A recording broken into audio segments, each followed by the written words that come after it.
What's up, guys? Welcome to the Crouch Ranch. Today I'm going to tell you how you can save a ton of money on nursery plants just like I do.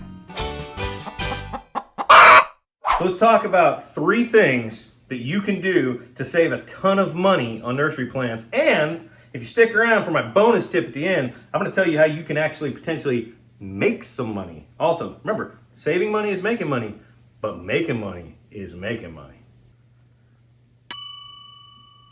All right, hey, if you guys are anything like me, every spring you're going to the big box store and you're buying your plants for that year. You're buying your artichoke, your lettuces, your 6 packs of corn, right? Your peppers, your tomatoes, and it adds up. I mean, every year we spend a ton of money buying starts, buying plants that somebody else started for us so that we can put them in the ground and have a head start. Not only that, but putting a healthy plant in the ground gets it past some of those predators and bugs and frost and all that. So, just planting the seeds in the ground is a really tough way to go. So, thing number 1 on how to save a ton of money on nursery plants: don't go to the nursery. If you don't go to the nursery, you can't spend any money at the nursery. Thing number 2, guys, spend a little money. You've heard the saying, it takes money to make money, right? Well, it also takes money to save money. So what I do is I purchase some things that I can start my seeds in myself, okay? I buy dirt, I buy seed starting trays, I buy grow lights. These are the things that I invest in instead of plants, because I'm gonna eat that plant and it's gonna be gone. But this right here, I'm gonna use next year and the year after. And every year, I only buy a little bit because I buy good quality stuff from Bootstrap Farmer that's gonna last for years. I'll put a link to them below. I'm not getting anything for shouting them out, just telling you, buy good quality stuff. And if you don't have the ability to set some grow lights up in your house, you put a little greenhouse together. You can do it in the garage. Greenhouse is great in some parts of the country because you can grow even longer in the year. Go ahead and get yourself set up to plant your own seeds. Thing number 2, invest a little bit of money in saving money. Okay, thing number 3 to save a ton of money. We all know the seeds are already way less expensive than plants, right? But they still cost money. So how can you save money even on top of the money you're spending on seeds? This is huge, people. Harvest your own seeds, okay? Harvest your own seeds. Anything that you're growing that is open pollinated or heirloom, harvest your own seeds.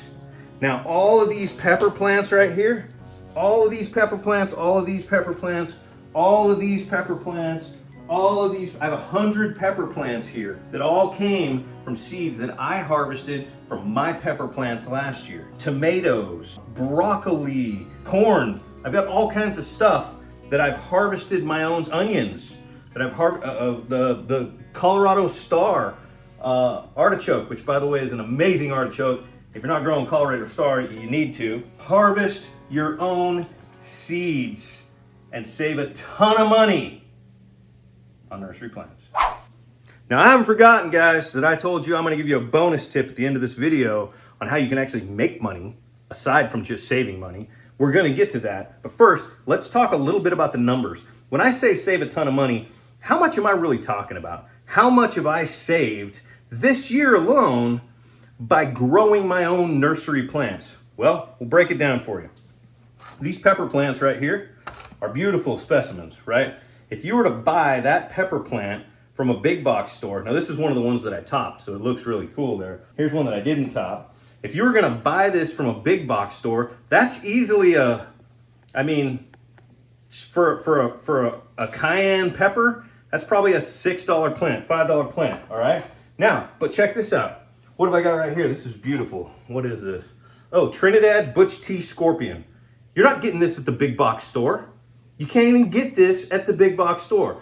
If you want to get a Trinidad Butch Tea Scorpion or an ahi pineapple pepper or a ahi fantasy pepper, right? Or a chocolate habanero pepper, if you want to get these, you're going to have to order them online from exotic pepper places, and these live plants are going to cost you $8 or $9 a piece plus shipping. okay? I have 100 of these here. What are we talking about? Potentially $700, $800, $900 if I were to have bought these pepper plants. I'm gonna guess that these cost me $20. I forgot that the soil that I use to grow these seeds in is a little bit more expensive. So, you know, $20 I spent on plants that if I wanted to have purchased these plants, I would have spent probably $800 on them. These bok choys right here, I mean, pennies to grow these plants. These Colorado Star, I don't even know if you can buy a Colorado Star plant. I don't even know if you can buy one.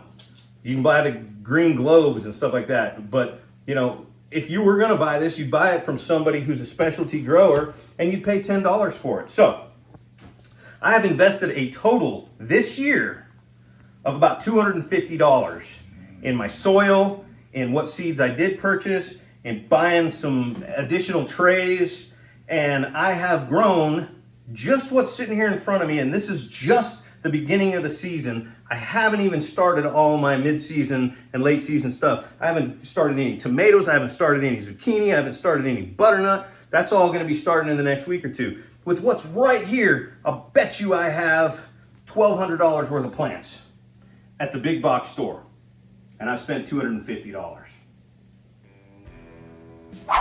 Okay, are you guys ready for that bonus tip? Let's talk about how you can actually make real dollars, real cash, put it in your pocket aside from just saving money on nursery plants. How can you do that? I'll tell you how you can do that. Plant more seeds than you plan on growing. It's as simple as that. Remember I told you a minute ago that some of these exotic peppers, these Trinidad Butch Tea Scorpions and the Ahi Fantasy and the chocolate habanero, these things are really hard to find. You can't find them in most places locally, and if you do find them, you're gonna find them on the internet and you're gonna have to have them shipped to you and they're gonna cost, well, look, I want about 4 Trinidad Butch Tea Scorpions in my garden this year. I started 12. What am I gonna do with the rest of them? I'm gonna sell them. I'm gonna put a little ad on Facebook and I'm gonna have people buy them, and they're gonna be able to buy them cheaper than where they could buy them on the internet, and they're gonna know that they came from somewhere local, right? This 6-pack of corn right here, okay? I mean, what's a 6-pack of corn cost at the big box store? It's like, I don't know, $4, $4.99, $5, right? Here's the problem. That 6-pack of corn that you're gonna get from the big box store for $5 is gonna be one variety of sweet corn. That's it, right? You're not gonna be able to grow atomic orange or Hopi blue, right? You just, I mean, it is what it is. So if you grow some really cool varieties, then you can not only get plants in your garden that you wouldn't have been able to get from the big box store, first of all, things that are more suited to you, right? But the likelihood that you're gonna be able to then sell them to your neighbors goes way up. I'm gonna have no problem selling anything that doesn't fit in my garden. You know why? One, because I did a really nice job at growing them. They're healthy, they look good, I take care of them, I talk to them every day. Two, they're varieties that people want. They're not the same old variety of Swiss chard. Yep, that's what that is. Same old variety of Swiss chard that every big box store has. You know why that's there? Because that's what I'm gonna put in my garden. Notice I didn't grow any extra of that because I couldn't sell it. But I can sell the heck out of this corn. Onions right here, red long of Tropia. You're not gonna find these onions in the big box store. These onions right here are super cool. So when these get a little bit bigger and I portion them out into bunches, there's way more here than I'm gonna put in my garden. I'll sell them. So, bonus tip, bonus tip, bonus tip. Grow more than you can actually put in your own garden and sell them. Come on, guys. If you love gardening, why not go ahead and also do the seeds yourself? It's part of gardening. It just brings you in touch with it all. And you're gonna be so much more successful at the whole garden experience if you start from seed. And you'll save a ton of money. And if you grow extra and you sell that extra to your neighbors, you're gonna put dollars in your pocket. Thanks for stopping by the Crouch Ranch, y'all. Like the video, subscribe to the channel, and click the bell so you get the notifications.